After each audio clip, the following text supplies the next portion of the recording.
Oui, bonjour, nous sommes le dimanche 24 juillet et ce que je vais vous dire s'appellera ce que je crois. Et ce qui m'inspire à parler de ce sujet, d'un sujet à ce point sérieux, c'est un article dans Le Monde qui s'appelle Dieu et la science. Ouvrez les guillemets, le mot de, ouvrez à nouveau les guillemets, preuve, ne s'applique pas à l'existence de Dieu. Donc le mot de preuve, entre guillemets, ne s'applique pas à l'existence de Dieu. Et le sous-titre de l'article, c'est Dans la science, virgule, les preuves de Dieu, point d'interrogation. Le théologien François Heuvet, physicien de formation, interroge les rapports entre la science et la foi. Si les deux doivent entrer en dialogue, il invite à ne pas confondre leurs domaines respectifs. Alors c'est un sujet qui m'intéresse, euh, en particulier du fait que je suis depuis 2016 attaché à l'Université catholique de Lille, alors que quand Pierre Giorgini, le recteur, m'avait tâté en me posant la question « Est-ce que vous êtes croyant ou non ?» avant de me nommer professeur associé, j'avais dit très clair, non, je ne suis pas croyant. Je ne crois pas à l'existence d'un Dieu. Mais évidemment, aussitôt qu'on a dit ça, les choses se compliquent. Les choses se compliquent parce que, comme j'en ai discuté récemment dans une vidéo, nous vivons dans une... Je suis né dans une culture où soit on approuve le christianisme dans lequel tout ça baigne, soit on le rejette. Mais alors, on est dans un discours, je l'avais souligné, dans une sorte d'athéisme qui n'a pas grand-chose à dire en sa propre faveur, sauf qu'il n'est pas d'accord. C'est une sorte de protestation, mais dont on pourrait dire que c'est une protestation un peu infantile, parce qu'il n'arrive pas à dire quelque chose de très, très intéressant à l'égard de ce christianisme. Et on pourrait résumer en fait cette opposition à ce christianisme non pas du tout au message de l'Évangile, mais simplement au fait qu'est apparu ce qui apparaît alors aux yeux d'un athée comme une classe parasitaire, celle du clergé, qui s'est réjoui et a exploité de diverses manières, pas toujours très recommandables, la croyance des gens à ce qui était dit dans les évangiles, évangiles dont ils n'avaient d'ailleurs qu'une connaissance, je dirais, assez éloignée du texte lui-même, et devaient faire confiance sous la forme du catéchisme à des résumés assez expéditifs de différents endroits des évangiles, résumés qui, le plus souvent, et j'en ai parlé récemment à propos de la totale mésinterprétation de la parabole des talents, résumés qui souvent s'éloignaient extrêmement en fait du message originel. Alors, où est-ce que ça me situe par rapport à toutes ces histoires?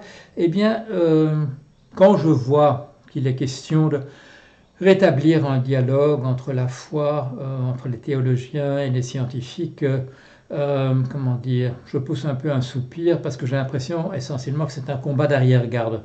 J'ai l'impression que plus personne ne croit au message d'un monde après celui-ci, dans lequel certains vont au paradis, d'autres aux enfers, ou en enfer, s'il n'y en a qu'un, et des choses de cet ordre-là, d'un jugement dernier, du fait que nous serons tous ressuscités après notre mort en beau jour, tout ça me paraît de l'ordre voilà, de l'histoire du labyrinthe avec Ariane et Thésée et le Minotaure. Ça me paraît des histoires du même ordre. Est-ce qu'il y a encore beaucoup de gens qui croient que ça s'est vraiment passé, l'histoire de Thésée, du Minotaure et d'Ariane? Je ne crois pas. Et d'Icare, voilà, qui prend son envol. Ça a fait, à l'époque de Bruegel, a fait un très très beau tableau sur la chute d'Icare, mais je crois qu'on en est resté là. Et tout ça me paraît donc un combat d'arrière-garde. Le comment s'appelle-t-il, François Heuvet dit très bien qu'il faut distinguer clairement la religion de la superstition, mais je dirais avec un peu de recul, celui du catholique zombie, comme dit très bien Emmanuel Todd. Tout ça se confond, il n'y a plus de grande différence entre la religion et la superstition. Et je le rappelle souvent, de la même manière que le but d'Émile Durkheim, quand il fonde la sociologie moderne, c'est de trouver la base, définir la base pour une morale laïque, de la même manière, de manière parallèle et un peu avant, Taylor, le grand anthropologue britannique, assigne à l'anthropologie sociale qui naît la tâche d'éradiquer une fois pour toutes la superstition. Et dans la superstition, c'est une grande catégorie chez lui dans laquelle on trouve, je dirais, comme un sous-ensemble important, mais voilà, au milieu, on trouve la religion.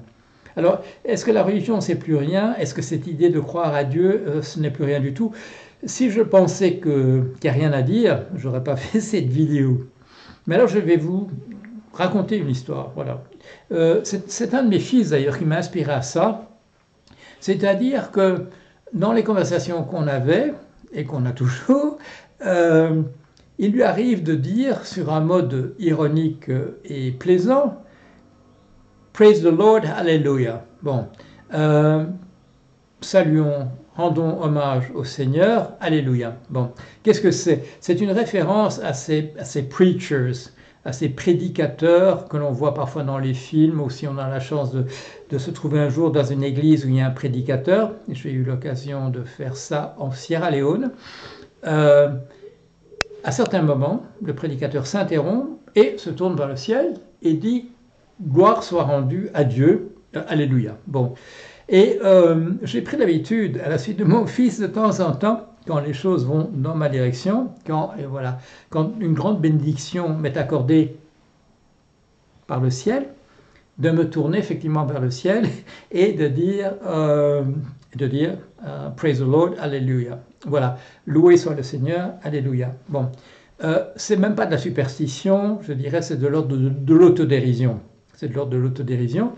Cela dit, j'ai été frappé il y a quelques années quand j'ai raconté dans un petit billet, c'était au tout début de mon blog, donc on devait se situer voilà, dans les années 2007-2008, j'ai raconté qu'une soirée, voilà, une soirée d'il y a longtemps, une soirée de difficulté, à l'époque où j'avais vraiment plus un radis et j'avais 4 enfants à charge, et que je m'étais surpris en train de fixer un coin de plafond. Bon. Et au bout d'un moment, je me dis, qu'est-ce que c'est que cette histoire? Pourquoi tu es là comme ça à regarder un coin de plafond en pensant à tes soucis? Et l'explication m'était venue, c'est parce que ce coin de plafond, c'est 3 en 1. Ce sont 3 arêtes qui se rejoignent en un sommet. Et j'ai compris, je suis un peu psychanalyste sur les bords, et je fais un peu d'auto-analyse, que c'était une représentation graphique, voilà, que je pouvais voir de mes yeux voir, de cette image de la Sainte Trinité qui se trouve dans notre religion.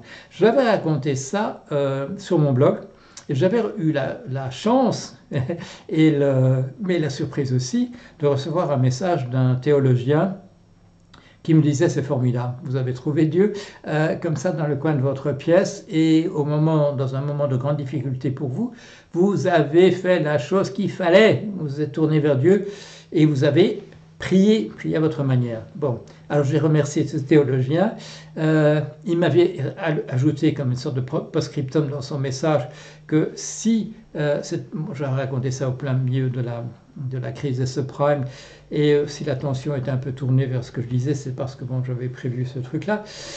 Il m'avait dit, si la crise des subprimes n'avait servi qu'à ça, à ce que vous trouviez cette image, ce serait déjà pas mal. Je lui ai répondu que j'avais donné sur ce qui se passait en ce moment, qu'il y avait énormément de souffrances humaines et que si Dieu avait considéré qu'il fallait vraiment créer tant de souffrances humaines juste pour que moi je découvre Dieu dans un coin de mon plafond, que c'était beaucoup demandé. Cela dit, et c'est par ça que je vais terminer, il m'arrive effectivement, et est-ce entièrement, voilà, ça c'est la question qu'on se pose quand on a un inconscient, cet inconscient qu'est-ce que c'est? Voilà, c'est la salle des machines, c'est l'opérateur, comme dit quelqu'un qui se reconnaîtra. Qu'est-ce qui se passe véritablement entre la conscience et l'inconscient? Qu'est-ce qui se passe dans cette salle des machines, dans la soute, par rapport à ce qu'on pense véritablement? J'avais fait la réflexion que ce qui m'avait choqué dans ce film qui s'appelle, c'est une histoire de tempête, je ne vais pas retrouver le nom un ouragan, pas comme les autres, je ne sais plus comment ça s'appelle du tout en français. Ce qui m'avait frappé en tout cas dans cette histoire où un bateau est pris absolument dans la tourmente et finira par disparaître, que personne ne s'était tourné vers Dieu pour prier. Et ça, c'était à partir d'une autre expérience, c'était mon expérience de pêcheur, que quand ça va vraiment mal, il est difficile, ça m'est pas arrivé à moi, mais il est difficile de ne pas prier, de ne pas se tourner vers le ciel en disant je ne crois pas à grand-chose, mais si jamais il y avait quelque chose qui pouvait me tirer d'un tel pétrin, c'est-à-dire de me noyer dans les 5 minutes qui viennent, ce serait quand même pas mal que ça se manifeste. Et alors, je vais terminer en disant la chose suivante. Il m'arrive effectivement, en plus de ce Praise the Lord, Hallelujah, de me tourner vers un coin de plafond et de poser des questions quand j'arrive pas du tout à trouver la réponse. Alors, c'est dans un dialogue. C'est dans un dialogue espéré où je me tourne en disant, écoute, et là je m'adresse, à qui est-ce que je m'adresse?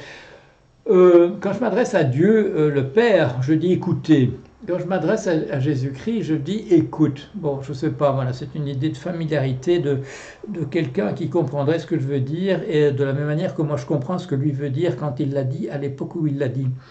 Et là, je pose des questions. Je pose des questions, qu'est-ce qu'il faut faire maintenant, comment est-ce qu'on va sortir de ce pétrin, etc. Et là, malheureusement, jusqu'ici, j'ai jamais rien reçu en retour. Alors, si tu m'écoutes, ou si vous m'écoutez, c'est un petit appel du pied parce que notre espèce est vraiment dans de grandes difficultés. Et si vous pouviez quand même, ou si tu peux quand même apporter un élément de réponse, ça me ferait plaisir parce que ça pourrait nous permettre de ne pas prier simplement pour que la venue d'extraterrestres qui pourraient nous dire ce qu'on devrait faire maintenant. Voilà. Alors, est-ce que vous allez prendre au sérieux ce que je viens de dire là ou pas? C'est à vous de décider. Est-ce que moi je le prends au sérieux entièrement ou pas? Je n'en sais encore rien. Je vais y consacrer les quelques minutes qui suivront la fin de cet enregistrement. À bientôt.